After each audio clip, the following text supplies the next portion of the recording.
Um será levado e o outro será deixado. O que você prefere? Ser levado ou ser deixado? Muitas vezes esse verso ele é usado para falar de um contexto de arrebatamento, né? Mas será que esse texto está realmente falando do arrebatamento? Se nós pegarmos esta frase isoladamente, um será levado, outro será deixado, pode até ser usado num contexto de arrebatamento. Mas quando Jesus falou essa frase, ele estava realmente falando do arrebatamento? Ou estava falando de outra coisa? Quem é esse que vai ser levado? Vai ser levado para onde? Precisamos ler o texto junto com o contexto para entendermos. Então, vamos ler o contexto em Mateus 24, no verso 37 ao 41. Como foi nos dias de Noé, assim também será na vinda do Filho do Homem. Pois, nos dias anteriores ao dilúvio, o povo vivia comendo, bebendo, casando-se, dando-se em casamento, até o dia em que Noé entrou na arca. E eles nada perceberam até que veio o dilúvio e os levou a todos. Levou para onde? Levou para a morte. Levou a todos e levou para a morte. Foram aqueles que ficaram fora da arca. Foram levados. Ah, eles foram levados, arrebatados? Não. Eles foram levados para morrer. Morte. E eles nada perceberam até que veio o dilúvio e os levou a todos. Assim acontecerá na vinda do Filho do Homem. 2 homens estarão no campo, um será levado e o outro será deixado. 2 mulheres estarão trabalhando no moinho, uma será levada e a outra será deixada. A comparação é com aqueles que foram levados para a morte, e não os que entraram na arca, é aqueles que ficaram de fora. E a única diferença que tem aqui é que na história de Noé, todos que ficaram de fora morreram todos. E na história aqui da volta de Jesus, um será levado e o outro será deixado. Não serão todos que vão morrer. Mas espera aí, na volta de Jesus vai ter morte? Vai ter destruição? Sim, quando ele vier, vai cair a ira de Deus sobre os seus inimigos. Entenda uma coisa, a ira de Deus não é a grande tribulação. A grande tribulação é um período mais difícil que a Terra vai passar, tão difícil que nunca houve no passado e nem jamais haverá no futuro algo tão terrível. Se a história do mundo já tem histórias terríveis, imagina como será a grande tribulação. Mas enfim, isso não é a ira de Deus. Agora, a ira vai vir quando ele vir no céu, que vai implantar o seu reino, vai arrebatar a sua igreja para ficar junto com ele primeiro, e depois vai vir destruição sobre os seus inimigos. E isso é chamado a ira de Deus que cai sobre a terra. Esta é a ira. Nós não somos destinados para a ira, mas os inimigos de Deus são destinados para a ira. Então todos que estarão fora cairão sobre a ira? Não. Um será levado e o outro será deixado. Será que é isso mesmo? Vamos confirmar em outros textos. Vamos ler para confirmar em Lucas capítulo 17, do verso 26 ao 37. É um texto muito parecido com aquele que nós lemos, que é Mateus 24, só que tem algumas diferenças que ajudam a confirmar que não é o arrebatamento. Olha só. Assim como foi nos dias de Noé, também será nos dias do Filho do Homem. O povo vivia comendo, bebendo, casando-se e dando em casamento, até o dia em que Noé entrou na arca. Então veio o dilúvio e destruiu a todos. Aconteceu a mesma coisa nos dias de Ló. O povo estava comendo, bebendo, comprando, vendendo, plantando e construindo. Mas no dia em que Noé saiu de Sodoma, choveu fogo e enxofre do céu e os destruiu a todos. Acontecerá exatamente assim no dia em que o Filho do Homem for revelado. Naquele dia, quem estiver no telhado da sua casa não deve descer para apanhar os seus bens dentro de casa. Semelhantemente, quem estiver no campo não deve voltar atrás por coisa alguma. Lembre-se da mulher de Ló. Quem tentar conservar a sua vida, perderá, e quem perder a sua vida, a preservará. Eu lhes digo, naquela noite 2 pessoas estarão numa cama, uma será tirada e a outra deixada. 2 mulheres estarão moendo trigo juntas, uma será tirada e outra será deixada. 2 pessoas estarão no campo, Uma será tirada e outra deixada. Daí alguém pergunta no versículo 37, que é a pergunta que nós queremos saber, né? Será levado, será deixado, será retirado para onde? Na pergunta, no versículo 37, onde, Senhor? Para onde que estão sendo levados? Onde, Senhor? Perguntaram eles. Ele respondeu, onde houver um cadáver, ali ajuntarão os abutres. A resposta não é para um arrebatamento, para ficar junto com Deus, salvo. A resposta não é essa. A resposta é de cadáver, de morte, de abutres que vão comer a carne daqueles que estão sendo levados. Porque o texto aqui não é de salvação, mas o texto aqui é da ira de Deus que vai cair sobre os homens. É de destruição. A comparação é com aqueles não que entraram na arca, mas com aqueles que ficaram fora da arca e morreram todos. A comparação não é com aqueles que saíram junto com Ló, é com aqueles que ficaram em Sodoma e foram mortos com fogo e enxofre. Esses que estão sendo comparados com aqueles que estão sendo tirados, com aqueles que estão sendo levados. Estão sendo levados para onde? Para a morte, para ser cadáver. E ali os abutres, as aves do céu vão comer a sua carne. Nós temos outros textos para confirmar se realmente é isso mesmo. Nós precisamos entender e deixar claro que à volta de Jesus existe duas colheitas.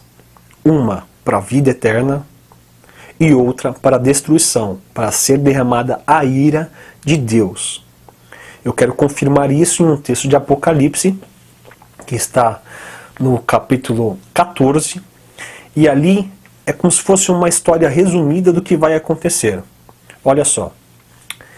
Olhei e diante de mim estava uma nuvem branca, assentado sobre a nuvem alguém semelhante ao Filho do Homem. Ele estava com uma coroa de ouro na cabeça e uma foice afiada na mão.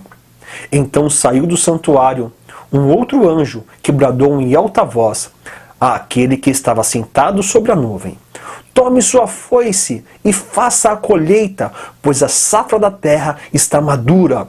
Chegou a hora de colhê-la.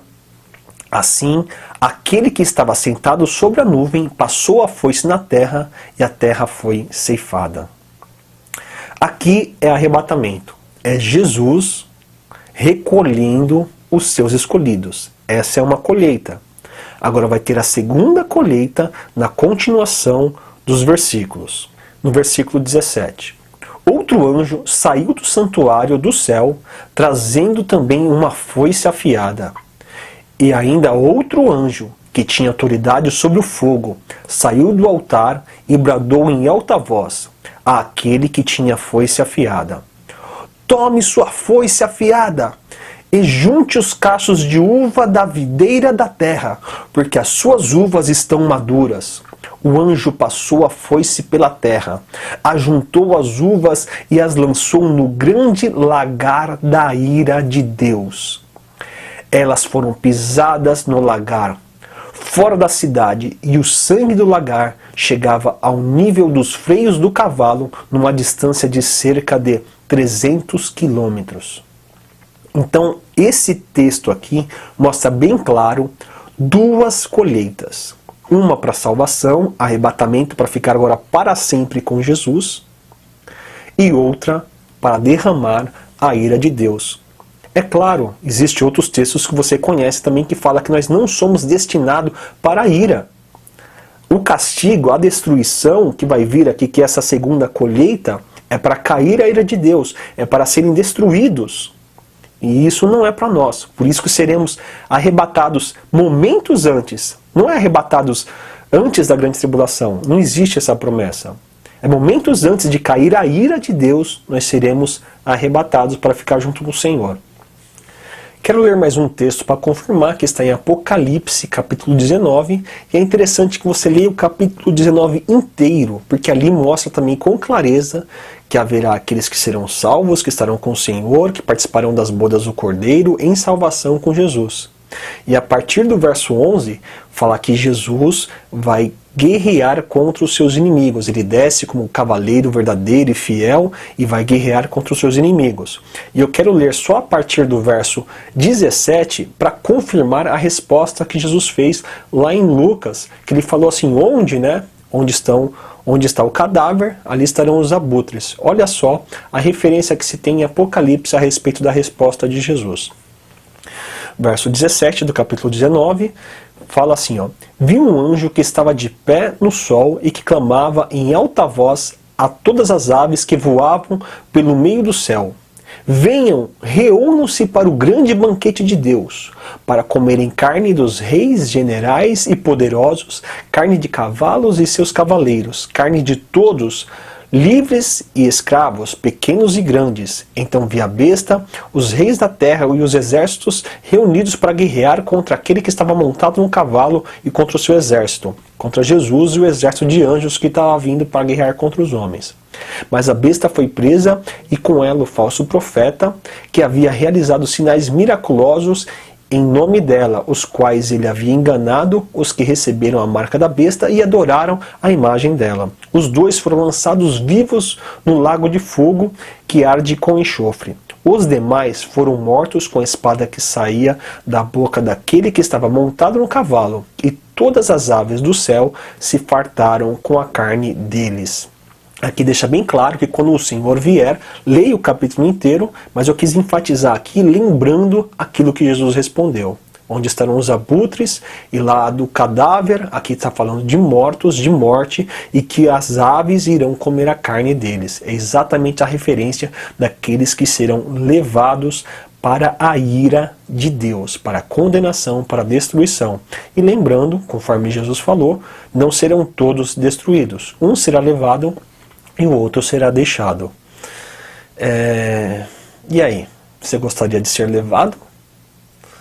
Ou prefere ser deixado? Na verdade, eu não quero nem ser levado e nem ser deixado.